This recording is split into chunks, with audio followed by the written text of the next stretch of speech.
આગળ વાત કરીએ તો લોકસભા ચૂંટણીના ત્રીજા તબક્કાનું મતદાન હવે પૂર્ણ થવાની સાથે જ હવે ઉમેદવારો રાહતના મૂડમાં છે। છેલ્લા એક મહિનાથી સતત પ્રચારમાં વ્યસ્ત ઉમેદવારો અને નેતાઓ હવે થાક ઉતારી રહ્યા છે। ત્યારે ઝી24 કલાકે પણ નેતાઓની મુલાકાતે લીધી, તેમની પાસે પહોંચ્યું અને હવે કેવા રિલેક્સ થયા છે નેતાઓ તે પણ જાણ્યું। તો તે આપ દ્રશ્યોમાં જોઈ રહ્યા છો કે જે પ્રકારે પ્રચારની દોડધામ એક બાજુ આપ જોઈ રહ્યા છો અને બીજી બાજુ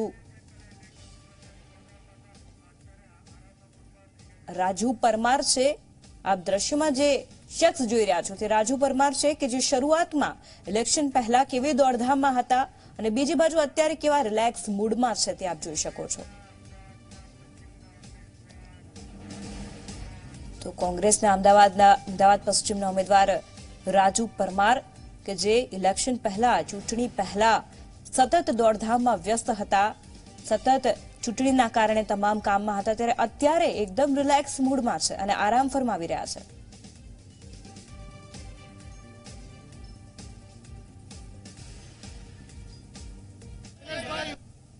લોકસભાની ત્રીજા તબક્કાની ચૂંટણીનું મતદાન પૂર્ણ થયું। ગુજરાતની 26 લોકસભા માટે ગઈકાલે મતદાન યોજાયું હતું। મતદાન પૂર્ણ થતાની સાથે જ ઉમેદવારોએ રાહતનો શ્વાસ લીધો, પરંતુ હવે તેમના માટે મહત્વનો વિષય એ છે કે 23 મેના રોજ પરિણામ શું આવશે।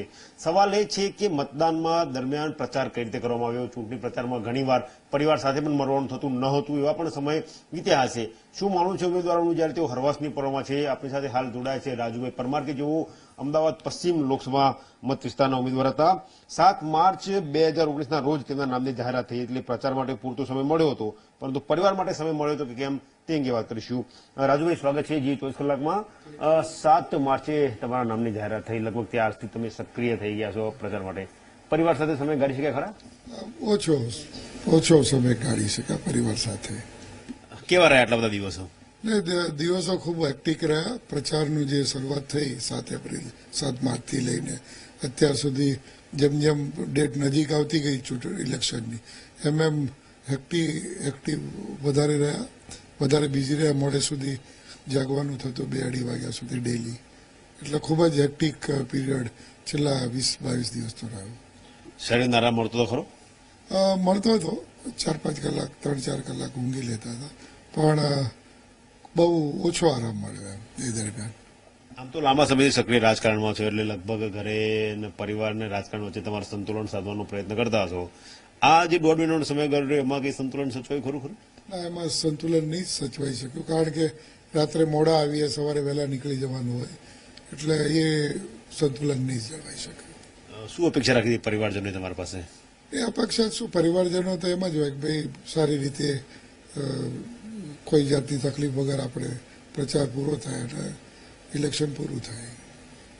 હવેનું કામગીરી શું રહે છે? ધારો કે આજ તો આજે કલેક્ટર ઓફિસમાં હમણાં સ્કૂટીની હતી, બધા સાથે મત વિસ્તારોની લોકસભાના એની સ્કૂટીની હતી, એની અંગે એમણે બધી માહિતી આપી છે, એનો પણ અમે અભ્યાસ કરીશું।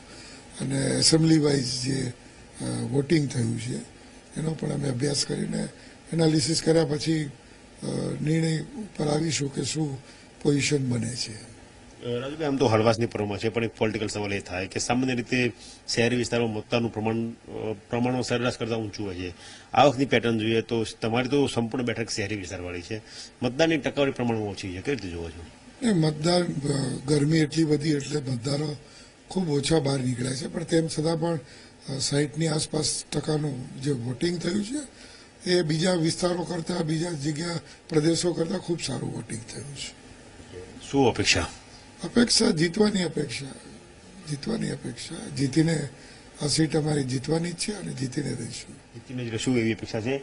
પત્ની આપણી સાથે જોડાયા છે, મેડિકલ ફિલ્ડ સાથે સંકળાયેલા છે, તેમની સાથે વાત કરીશું। કેવો રહ્યો 1.5 મહિનાનો સમયગાળો? કેવો રહ્યો 1.5 મહિનાનો સમયગાળો?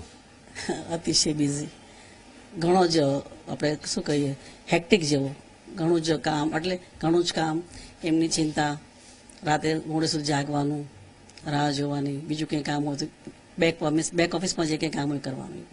1.5 મહિના પહેલાનું જીવન કેવું હતું, વચ્ચેના 1.5 મહિનો કેવો રહ્યો? મારું છેલ્લું 30 વર્ષે જીવન આવું જ છે સાહેબ જોડે, એટલે કે સાહેબ is much more active. He was member of parliament four Rajya Sabha four 3 times. પછી પણ હંમેશા એ લોકોની વચ્ચે ને પબ્લિકની વચ્ચે જ હોય છે હંમેશા। શનિ રવિ પણ નથી હોતા લગભગ ઘરમાં। એમનું આખું જીવન છેલ્લા 88 થી સંપૂર્ણ પણ આપણે કહીએ ને એ સરેન્ડર જ છે in political field and to his party. તમારી પણ અપેક્ષા હોય છે, બાળકોની પણ અપેક્ષા હોય છે. ના, અમે સમજી લીધું છે કે ઇઝ ઇન ધ ફિલ્ડ, તો અમારે એમને હેલ્પ કરવાની, 100% હેલ્પ કરવાની. છોકરાઓ તો મોટા થઈ ગયા છે, ભણી ગણે સૌ બંને પરણી ગયા છે, પોતાનો પરિવાર સાથે છે, અને હું મારા ફિલ્ડમાં બિઝી છું. 1.5 મહિનાનો સમયગાળો પૂર્ણ થઈ ગયો છે, હવે કદાચ થોડો આરામ મળશે એવું માનો છો? આરામ તો નહીં મળે, કેમ કે એ હંમેશા એમનું એવું છે, આરામમાં તો રાત્રે જયારે સૂતા હોય ત્યારે, દિવસે ક્યારેય હોતા નથી ઘરમાં, ક્યારેક હોય તો થોડા ઘણો સમય હોય તો પણ ફોન પર નહીં હોય જ બિઝી. અને હવે જ્યાં પણ પાર્ટી કે હશે, કંઈ પણ બીજું કામ હશે તો હી will B again busy in the field.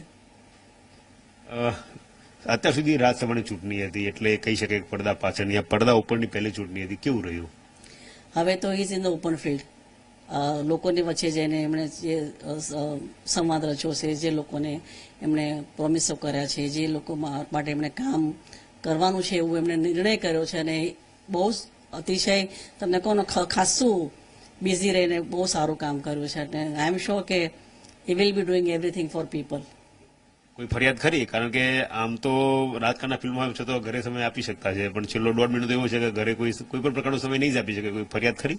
ના, મને ક્યારેય કોઈ ફરિયાદ નથી એમના વિશે. આઈ એમ હેપી કે કામ કરે છે લોકો માટે, અમે ખુશ છીએ બધા. તમે જોયું કે આ હતા રાજુભાઈ અને તેમના પત્ની, જેમનું કહેવું છે કે 1.5 મહિનો ખૂબ જ હેક્ટિક રહ્યું. પરિવારની કોઈ ફરિયાદ એટલા માટે નથી કારણ કે તેઓ સમાજ સેવા સાથે સંકળાયેલા છે, સમાજમાં રચ્યા પચ્યા રહ્યા છે અને સમાજ સાથે સંવાદ કરીને તેઓ આગળ આવી રહ્યા છે. તેમનું કહેવું છે કે ચોક્કસ તેમનો જીત થશે. કેમેરા પર્સન મુકેશ ચૌહાણ સાથે ગૌરવ પટેલ, ઝી મીડિયા, અમદાવાદ.